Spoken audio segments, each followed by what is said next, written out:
Sur les bassins à flot, on est un petit peu au bout.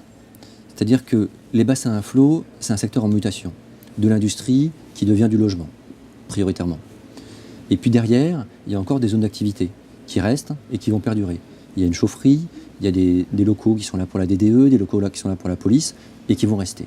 Et donc nous, on a un îlot qui est tout au bout, qui s'adosse à cette industrie, qui en même temps est connecté à la rue Blanqui et au quartier de Bacalan, qui est un quartier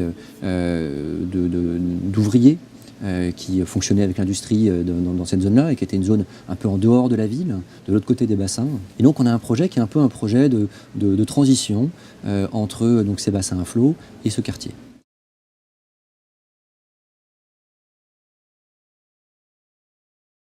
Alors le programme, c'est d'abord du logement, de la résidence étudiante, un peu de commerce. Et donc ce qu'on a fait, c'est on est venu intégrer une rue intérieure qui permet de desservir l'ensemble, qui vient créer un front qui s'ouvre vers le sud et qui donne vers les bassins à flot, et puis les continuités descentes faites dans le projet des bassins à flot, qui vient s'ouvrir dessus, se connecter dessus, créer des petites places, qui en fait subdivisent une espèce de grands macro-lots en différents petits lots séparés les uns des autres.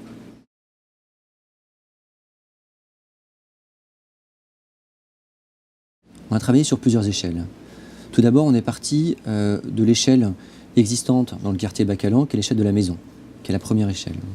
Deuxième échelle, on a travaillé sur ce qu'on appelait des maisonnées, mais qui est un terme un peu galvaudé, qui ne fonctionne pas très bien là-dessus, mais qui en fait sont des duplex superposés. Donc c'est des bâtiments qui sont avec un rez-de-chaussée, qui est en général un rez-de-chaussée de stationnement, parce qu'il y a un véritable problème de stationnement à Bordeaux. Et puis au-dessus, on a deux duplex qui superposent et qui font donc des bâtiments qui sont, qui sont des R+4 et qui ont des lectures très fortes de ces duplex qui viennent se superposer. On a une autre échelle, qui est l'échelle de l'immeuble classique, qui sont des petits R+5, R+5, R+6, où là on est dans des logements très classiques, avec du simplex, du duplex, en fonction de ce qui est fait.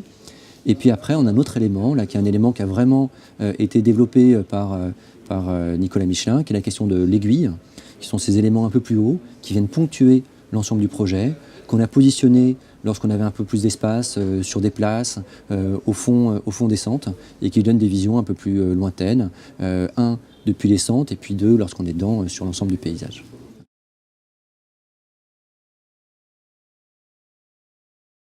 Dans la maison, il y a toujours cette idée qu'après on pourra venir ajouter une pièce en plus, dans le fond du jardin, combler un truc. Et donc dans ce projet, il y a 50% des logements qui peuvent s'agrandir. C'est hyper intéressant pour les habitants. On arrive, on a de quoi s'acheter un 2 pièces ou un 3 pièces, mais on sait que ça fait s'agrandir. C'est pas toujours facile.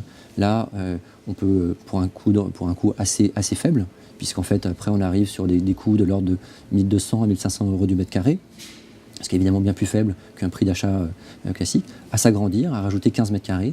On reste chez soi, on ne déménage pas, les enfants restent dans la même école, on n'a pas les frais de notaire, les déménagements, etc. Voilà. Donc on reste chez soi, ça stabilise les gens dans la copropriété, dans le quartier, et en même temps, ça permet cette évolution.